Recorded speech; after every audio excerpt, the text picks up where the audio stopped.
Nabato na ni former President Rodrigo Duterte ang balita nga ginkumpirma na sa International Criminal Court Pre-Trial Chamber 1 ang tatlo tanan nga counts ang crimes against humanity batok sa iya kagipasaka na sa trial ang iya kaso. Suno sa iya na si Veronica Kitty Duterte nga yara subong sa The Hague. Nabato na sa iya amay ang among nga desisyon bangod wala naman inisang mahimo pa. Pahayag pa ni Kitty, ginapasa-Diyos na lang sa iya amay kung anuman ang matabo sa iya. Suno pa kay Kitty, nagbili ng iya amay nga protektahan ang ilang pangalan kag padayon nga magtrabaho para sa katawan.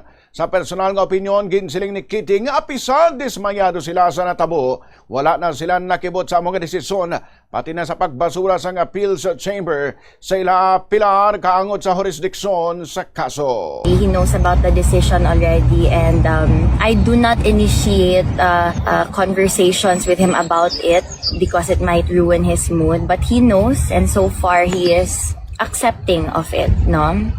Like he always says, wala tayong magawa eh. Leave it up to God. He also said na kung anong mangyari, like he said, what man proposes, God disposes. Sabi niya na he's my creator, kung anong gusto niya gawin sa akin, so be it. Ganun. Siya na yung bahala. Sunod naman kay former Chief President sa Legal Counsel Salvador Panelo, hindi na makakilibot ang desisyon sa International Criminal Court Pre-Trial Chamber 1 Confirmation. Gintawag maniya ining foregone conclusion o kung desisyon nga halata ng daan antes pa mani anunso sa publiko. Si Panelo isa sa mga abogado nga ginpadala sa pamilya Duterte sa The Hague kaangot sa mga kaso apang wala sila opisyal nga ginkilala sa korte. Bangod ang Defense Counsel nga nagatindog amo si Nicholas Kaufman kag ang iya team nga lunsay foreign lawyers. Gina-insister ni Panelo nga kung ginbase lang ang desisyon sa ebidensya sa prosecution, wala sang korte nga hindi magbasura sa mga kaso. Ginapanindugan sila nga ang mga ebidensya kay Duterte ang lunsay lamang espekulasyon, huring-huring, hyperbolic speeches kag mga news items.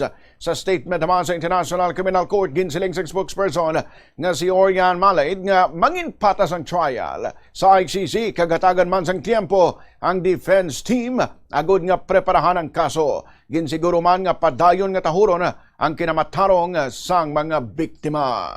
Pre-trial Chamber 1 concluded that there are substantial grounds to believe that Mr. Duterte is responsible for the crimes against humanity of murder and attempted murder. These crimes were allegedly committed as part of a widespread and systematic attack against the civilian population on the territory of the Republic of the Philippines between the 1st of November 2011 and the 16th of March 2019 in the context of the war on drugs campaign. The judges based their decision on the evidence and arguments presented by the prosecutor and the defense during the confirmation of charges which took place in February 2026. The judges also considered the submissions of the parties and participants, including participating victims. The defense and the prosecution are not automatically entitled to appeal to this decision, but they can request authorization from the pretrial chamber to do so. The case will be transferred to a trial chamber composed of 3 different judges who will decide on the next steps leading up to the trial. Trials at the ICC are fair